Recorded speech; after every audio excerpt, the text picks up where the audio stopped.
Kitchen. வாங்க இன்றைக்கி நம்ம வீட்டில் ஒரு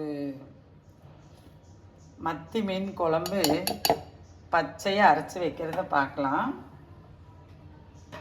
நான் வந்து நம்ம வீட்டு காரத்துக்கு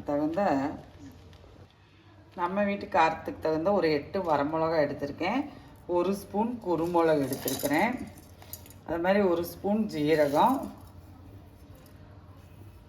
2 ஸ்பூனு கொத்தமல்லி எடுத்துருக்கிறேன். ஒரு 8 சின்ன வெங்காயம் ரெண்டாக கட் பண்ணி வச்சுருக்கேன், அது போட்டுக்கிறேன். அது மாதிரி ஒரு 10 பல் சின்ன சின்ன பூண்டு 10 எடுத்துருக்கேன். பெருசாக இருந்தால் 5 போட்டுக்குங்க.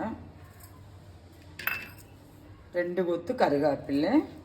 நல்லா நைஸாக அரைச்சிட்டு வந்துடுவோம். தேங்காய் வந்து நான் இப்போ ஒரு அரை மூடியில் வந்து ஒரு 3/4 பாகம் தேங்காய் போட்டிருக்குறேங்க. இதுலேயே மஞ்சள் பொடியும் போட்டுட்டேன். இது வந்து நம்ம நல்லா நைஸாக அரைக்கணும். அரைச்சிட்டு வந்துடுவோம். பாருங்கள், நான் அரைச்சிட்டு வந்துட்டேன். தாளிப்புக்கு வந்து ஒரு 8 சின்ன வெங்காயத்தை ரெண்டாக கட் பண்ணி வச்சுருக்கேன். ஒரு பெருசாக ஒரு தக்காளி, புளி நான் வந்து நம்ம வீட்டு குழம்புக்கு தேவையான அளவு புளி எடுத்துட்டேன். இப்போ இந்த மீன் குழம்புக்கு நல்லெண்ணெய் ஊற்றுறேங்க. தேங்காய் எண்ணெய் ரொம்ப நல்லாயிருக்கும் இந்த மீன் குழம்புக்கு. நான் ஒரு 2 ஸ்பூன் நல்லெண்ணெய் ஊற்றிட்டேன். எண்ணெயெல்லாம் உங்கள் வீட்டுக்கு தேவையான அளவு ஊற்றிக்கிங்க. ஒரு சின்ன துண்டு இஞ்சியை நைஸாக கட் பண்ணி வச்சுருக்கேன்.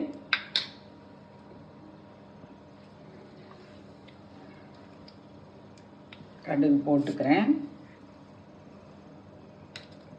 நான் அந்த அஞ்சில் பெட்டி கரண்டியில் ஒரு 1.25 ஸ்பூன் வெந்தயம் போட்டுட்டேன். ஸ்பூன் கணக்கு பார்த்தீங்கன்னா அரை ஸ்பூன் வந்துடும். கருவேப்பிலை போட்டுக்கிறேன். இஞ்சி கட் பண்ணியிருக்கிறனால அதுவும் போட்டுக்கிறேன்.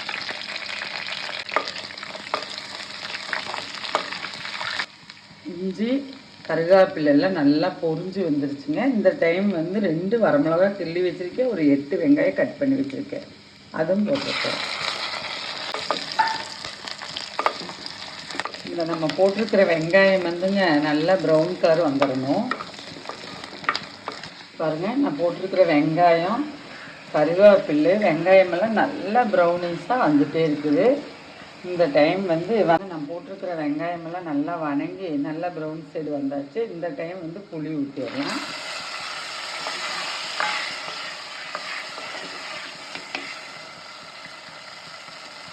நான் ஒரு தக்காளி கட் பண்ணியிருக்கிறதுனால அந்த தக்காளி போட்டுடலாம். தக்காளி ரொம்ப பொடியாக கட் பண்ணக்கூடாது. இப்படி நீள நீளமாக கட் பண்ணிக்கோங்க. அப்போ இந்த குழம்புக்கு ரொம்ப நல்லாயிருக்கும். அதுக்கு தகுந்த உப்பு போட்டுருவோம். ஒரு கொதி வரட்டும்.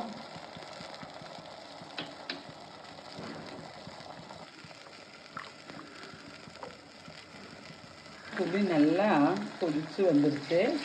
இந்த டைம் வந்து நம்ம அரைச்சி வச்சுருக்கிறோம்லவா, ஒரு 5 நிமிஷம் புளி நல்லா கொதிக்கட்டும். தக்காளியும் போட்டு அதுக்கு பின்னால் நம்ம அரைச்சி வச்சுருக்கிற மசாலா ஊற்றிக்குவோம்.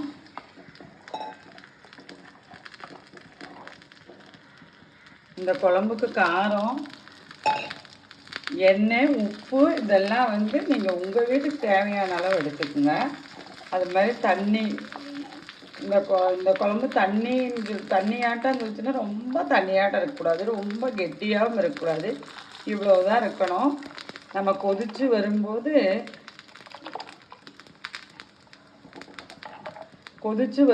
கொஞ்சம் கெட்டியாகும். பார்க்கலாம். இந்த குழம்பு வந்து ரொம்ப கெட்டியாக வைக்கக்கூடாது, கொஞ்சம் லூஸாக தான் வைக்கணும். நான் அப்படி தான் தண்ணி வச்சுருக்கேன். இது நல்லா கொதித்து வரட்டும், நம்ம பார்க்கலாம். அது மாதிரி குழம்பு மூடி வந்து முழுசும் போட்டிங்கன்னா பொங்கிடக்கூடாது. பொங்கலும் இந்த குழம்போட டேஸ்ட்டு மாறிடும். மூடி அரை பாகத்துக்கு தான் வைக்க போகிறேன். நீங்களும் அது மாதிரி வச்சுக்கணும்.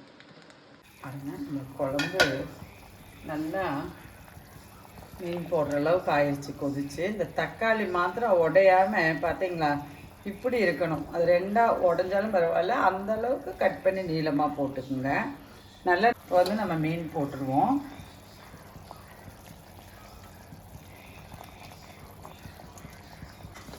அப்படியே மத்தி எடுத்துக்கிறேங்க.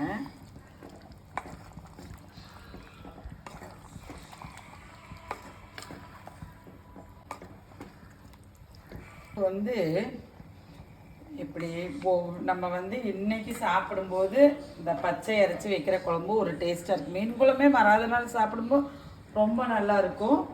ஆனால் இது வந்து ஒன்று நம்ம வறுத்து அரைச்சி வைக்கிறோமல்லவா, அந்த குழம்புகளை விட இந்த குழம்பு வந்து மறாத நாள் சாப்பிடும்போது ரொம்ப டேஸ்ட்டாக இருக்குங்க.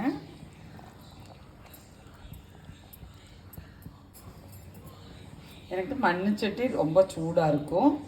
நான் ஆஃப் பண்ணிட்டாலும் அதில் ஒரு கொதி இருக்குங்க. அதனால் எனக்கு அது இந்த சின்ன மீனுக்கு அது போதுமான அளவு. இந்த மல்லித்தலை போட்டுறேன். ஒரு ஸ்பூன் வெளிச்செண்ணெய் ஊற்றிட்டேன். இந்த மீன் குழம்புக்கு இந்த வெளிச்செண்ணெய் ரொம்ப நல்லா மணமாக இருக்குங்க. கொதிக்குது. இந்த கொதி வந்தோடனே நான் மூடி போட்டேன். பார்த்தீங்களா? நீங்கள் வேறு எந்த பாத்திரத்தில் வைக்கிற மண்ணுச்சட்டியிலும் வேறு எந்த பாத்திரத்தில் வைக்கிற மாதிரி இருந்தாலும் இந்த மீன் குழம்பு ஒரு 2 நிமிஷம் கொதிக்க விட்டு ஆஃப் பண்ணுங்க. வாங்க நம்ம வீட்டில் இந்த மீன் குழம்பு சாப்பிட்லாம். நன்றி, வணக்கம்.